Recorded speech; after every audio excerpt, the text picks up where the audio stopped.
sa mga nagsasabi na si Duterte ay inabuso. Ano siya inabuso? 30 mil ang pinatay niya eh. Meanwhile, How old ka nag-start gumamit na Cebu? Mr. Chair, simula po ako ng 16.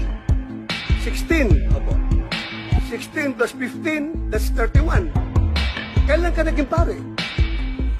2006. 2006. How old were you? 2006. 31 ho. 31. So meaning, nasa loob ka pa ng seminaryo na gumagamit ka na rin. Since concerned siya, advokasya niya yan, he should see to it that justice must be served to this victim.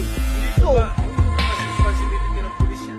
responsibility nga ng police officer siya, pero sila nag-imbestiga, he's provided. Otherwise, kung hindi siya tumulong para mapile yung kaso na yan, halata ng ginagawa niya, puro propaganda. Nagpo-propaganda lang siya. Nagsasabi siya ganun. Hindi pala siya interested na makuha ang hustisya. Hindi niya pinaloob sa pulis kung nakasuhan na itong mga gago na ito. Because for one, I want justice to be served. Lalo na yung mga inosente na pinatay. Dapat talaga, Father, pinaloob ko sana yun, napahal yung kaso. Kung hindi mo pinaloob, well, masasabi ko hanggang propaganda ka lang, Father.